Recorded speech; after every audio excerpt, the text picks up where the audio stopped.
반갑습니다. 마지막 강연을 맡은 안지연입니다. 선생님들의 기거 시간이 저에게 달려있기 때문에 무거운 사명감을 가지고 시작을 해보도록 하겠습니다. 저는 피드백의 의미와 유형, 그리고 발전적 피드백, 긍정적인 피드백, 부정적인 피드백에 대해서 설명을 드리고요. 마지막으로 훈련생의 역량을 높이는 피드백 사례에 대해서 간단하게 설명을 드리도록 하겠습니다. 먼저 피드백이란 훈련생들이 학습 과정 및 결과에 대해서 교사가 보이는 반응으로 제공되는 정보의 수준이나 방법에 따라 그 범위는 다양하게 나타날 수 있습니다. 먼저 제공되는 정보의 수준에 따른 유형을 살펴보겠습니다. 단순히 맞다, 틀렸다만 알려주는 피드백이나 틀린 답에 대해서 정답을 직접 알려주는 피드백보다는 오답에 대한 정보뿐만 아니라 구체적인 설명도 함께 제시해주는 피드백이 가장 높은 수준이라고 할 수 있습니다. 문제는 어떤 구체적인 내용을 제공을 해줘야 하는가인데요. 그 전에 우리가 교사의 피드백이 갖는 문제점에 대해서 생각을 해봐야 될 것 같습니다. 첫째, 과도하게 문제를 지적하고 부정적인 면을 강조하는 점. 두 번째, 결과물 중심으로만 피드백이 이루어지는 점. 그리고 세 번째, 훈련 교사의 피드백이 과도하게 직접적이거나 처방적일 경우에 학생이 스스로 생각할 수 있는 기회를 박탈해 버리는 것이기 때문에 이 부분에 대해서 조절이 필요할 것 같습니다. 다음으로 어떤 방법으로 피드백을 해야 될 것인가 질문을 해주신 선생님도 계신데요. 지금 미리 답변을 드릴 수 있을 것 같습니다. 피드백 방법에 따른 유형은 크게 상담, 전체 시연을 포함한 보충 훈련, 서면, LMS, 동료 평가와 같은 유형으로 나눠 볼 수 있는데요. 이 중에서 어떤 방법이 가장 바람직하다, 좋다라고 말씀드리기는 어렵습니다. 왜냐하면 각각의 장단점이 있기 때문에 우리 선생님들의 기관에서 한 가지 방법보다는 과제의 특성이나 훈련생의 요구를 반영한 방법을 여러 가지 시도해 보시는 것이 필요합니다. 먼저 상담 같은 경우에 훈련생의 즉각적인 반응을 확인할 수 있다는 장점은 있지만 그 내용을 훈련생이 다 기억하기 어렵다라는 단점이 있습니다. 그에 반해 서면이나 LMS를 이용한 피드백 같은 경우는 훈련생에게 성찰의 시간을 줄 수 있다라는 장점이 있지만 제공을 했을 때 훈련생이 제대로 받아들였는지 확인하기 어렵다라는 단점이 있습니다. 그리고 보충 훈련 같은 경우에 훈련생들이 학습에 도움이 된다라는 장점은 있지만 자칫하면 선생님이 하는 것을 그대로 따라하는 모방에 그치기 쉽습니다. 그리고 마지막으로 동료 평가 같은 경우에는 이 동료 평가를 할 수 있는 분위기를 형성하는 것이 굉장히 어렵다라고 할 수 있고요. 그에 반해서 훈련생들이 상호작용을 배우고 스스로 성찰할 수 있는 시간을 가질 수 있다라는 장점을 가집니다. 그래서 우리 기관에서 한 가지 방법에 국한되지 않고 다양한 방법을 시도해 주시면 좋을 것 같습니다. 근데 어떤 방법을 쓰시든지 간에 우리 선생님들이 한번 고려해 보셔야 되는 점이 있는데요. 바로 평가 실시 및 결과 피드백 과정에서 나타날 수 있는 훈련생의 저항을 먼저 이해해 주셔야 한다라는 것입니다. 저는 세 가지 저항을 준비를 했는데요. 첫 번째는 반드시 높은 점수를 받아야만 한다. 절대로 지적을 받아서는 안 된다와 같은 비합리적인 신념. 그리고 선생님이 나를 형편없는 학생이라고 생각할지도 모른다. 내가 열심히 하지 않아서 이런 결과가 나왔다라고 야단을 칠지도 모른다라는 평가자에 대한 두려움이 있을 수 있습니다. 마지막으로 어차피 내가 잘하지 못했을 것이기 때문에 결과를 아는 것이 별로 좋지 않다, 모르는 게 약이다 라고 해서 피드백에 대한 저항이 나타날 수 있는데요. 이러한 훈련생들이 저항을 최소화할 수 있는 방법은 피드백을 제공하는 훈련 교사와 훈련생 사이의 관계 형성이 매우 중요하다. 이것이 전제 조건이다 라는 말씀을 드립니다. 우리 2024년 훈련 이수자 평가 설명의 자료집에 보시면은 건설적인 피드백 제공법이라는 것이 나와 있는데요. 오늘 이 자리에 오신 선생님들은 한 번씩 다 보셨을 거라고 생각을 하십니다. 처음 보는데 하시는 선생님들은 돌아가셔서 설명의 자료집 152페이지를 보시면은 건설적인 피드백 제공법이 나와 있기 때문에 한번 참고로 봐주시면 좋을 것 같고요. 저는 이 중에서 발전적 피드백과 긍정적 피드백, 부정적 피드백에 대해서 간단하게 설명드리도록 하겠습니다. 먼저 발전적 피드백은요, 사례를 보여드리도록 하겠습니다. 예를 들어 과제물을 냈는데 파일명에 오타를 낸 훈련생에게 선생님이 이렇게 말씀하실 수도 있습니다. 파일명부터 틀렸어요. 평가 안내서에 있는 거 그대로 하시면 되는데 현장에서 이러면 파일 열어보지도 않고 돌려보냅니다. 근데 사실 틀린 건 아닌데요. 이렇게 피드백을 해주셨을 경우에는 단순한 잘못에 대한 지적에 그치기 쉽기 때문에 이때 활용하실 수 있는 방법이 AID 기법입니다. 먼저 A는 행동인데요. 과제물 제출 시 파일명에 오타가 있었어요와 같이 사람 자체가 아닌 그 행동을 지적을 합니다. 그리고 그 다음으로 그 행동이 미칠 수 있는 영향을 표현해 주시는데요.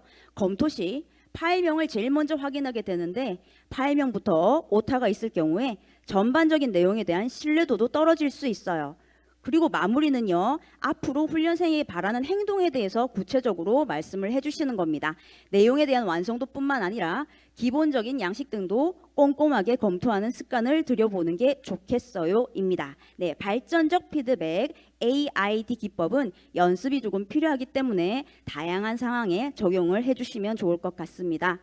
다음은 긍정적인 피드백인데요. 우리 선생님들께서 가끔 질문하시는 게 있습니다. 잘한 게 없는데 어떻게 긍정적인 피드백을 해주냐. 아무리 봐도 잘한 게 없다라고 하시는데요. 아마 칭찬만 생각하시면 그렇게 생각하실 수도 있을 것 같습니다. 하지만 긍정적인 피드백에는 칭찬만 있는 것이 아니라 격려라는 것도 있습니다. 둘 다 같은 거 아닌가요? 라고 하시면 차이가 있는데요.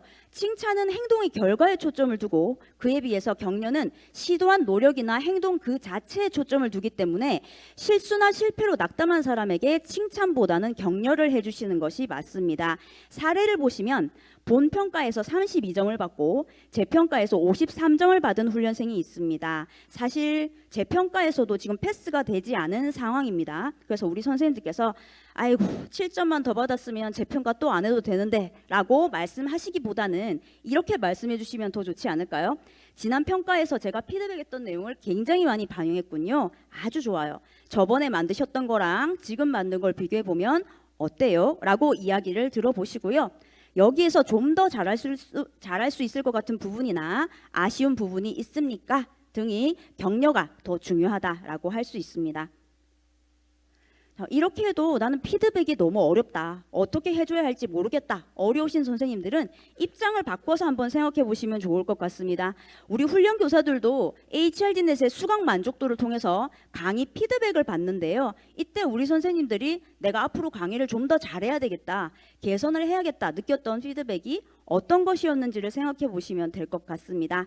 단순 긍정이나 단순 부정보다는 오른쪽에 나와 있는 것처럼요. 피드백은 구체적으로 제공을 하고 긍정적인 내용과 부정적인 내용을 적절히 배분해 주시는 것이 좋습니다. 그런데 여기서 또다시 부정적인 피드백을 하면 훈련생이 좋아하지 않는다.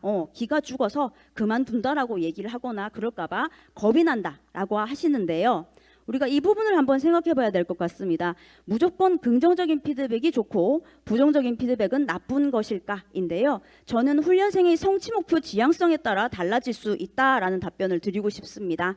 성취 목표 지향성이란 건 학습자가 어떠한 목표를 가지고 왜 학습하는가, 어떠한 결과를 기대하는가를 의미하는 것인데요. 예를 들어서 나는 수업을 통해 가능하면 많은 것을 공부하고 싶다라는 숙달 목표 지향성의 학생들은 부정적인 피드백을 하더라도 이것을 단순한 정보로 받아들이기 때문에 사기가 저하되지 않는다라는 연구 결과가 있습니다. 다음으로 나는 다른 학생들보다 공부를 더 잘하는 것이 중요하다라고 하는 훈련생들은 감점을 많이 받지 않아야 다른 사람보다 더 잘할 수 있겠죠. 그렇기 때문에 부정적인 결과를 피할 수 있는 정보를 제공하는 것이 효과적이었다라고 합니다. 마지막으로 나는 공부를 못하게 되면 어쩌나 하고 속으로 생각하곤 한다와 같은 훈련생들은 부정적인 피드백보다는 긍정적인 피드백을 더 많이 제공해 주시는 것이 좋습니다. 이것처럼 훈련생의 훈련 참여 동기와 목표를 파악하여 개인별 맞춤 피드백을 실시하는 것이 가장 효과적이다라는 말씀을 드립니다. 자, 마지막으로 훈련생의 역량을 높이는 피드백 사례를 몇 가지만 소개해 드리도록 하겠습니다. 먼저 결과를 알려주기 전에 예상 점수 혹은 희망 점수를 물어보는 것인데요. 예를 들어 예상 점수가 실제 점수보다 높을 경우에는 어떤 부분이 가장 자신이 있었는지, 만약 낮을 경우에는 어떤 부분에서 어려움을 느꼈는지 질문을 해볼 수 있습니다. 이는 평가에 대한 훈련생이 생각이나 태도를 파악할 수 있고 어떤 어려움이 있는지를 들어볼 수 있는데요. 만약 기관에서 우리는 능력 단위가 너무 많기 때문에 평가가 끝날 때마다 면담을 하기 어렵다라고 하시면 서면으로 평가지에 예상 점수를 써서 미리 제출하도록 하는 것도 한 방법이 될 수 있습니다. 두 번째는요. 정답을 알려주시기 전에 다시 생각할 기회를 주시는 건데요. 이때는 훈련생을 압박하는 느낌이 들지 않도록 부드럽게 질문하거나 힌트를 제공합니다. 근데 제가 해보니까 훈련생들 중에 교사에게 인정받고 싶은 욕구가 강한 훈련생 같은 경우는 면담에서 제가 힌트를 주니까 굉장히 어려워하고 손을 떨기까지 하더라고요. 그래서 이런 훈련생들 같은 경우는 서면으로 힌트를 제공해 주시는 것이 더 바람직할 것 같습니다. 세 번째는 피드백 방법에 대해서 훈련생과 의견을 나누는 것인데요. 같은 과정이라고 할지라도 회차별로 훈련생들의 성향은 다를 수 있기 때문에 지금 이 질문과 같이 피드백 방법에 대해서 훈련생과 의견을 나눌 수 있습니다. 이런 것에 대해서 우리 선생님들이 훈련생들에게 물어보는 것이 좀 비굴하다라고 이제 말씀을 하시던데요. 비굴한 것과 배려를 하는 것은 조금 다른 문제인 것 같습니다. 그래서 교사가 선호하는 피드백 방식과 훈련생이 선호하는 피드백 방식이 다를 수 있기 때문에 서로 조율하는 과정이다라고 생각해 주시면 좋을 것 같습니다. 그리고 프로젝트 결과물 같은 경우에는 중간 평가 방법으로 동료 평가를 활용하실 수 있는데요. 작업 중인 과제물의 계획서나 진행 상황을 중간 발표하고 다른 훈련생들이 의견을 적어서 발표자에게 줍니다. 이때 포스트잇을 활용하시면 되는데요.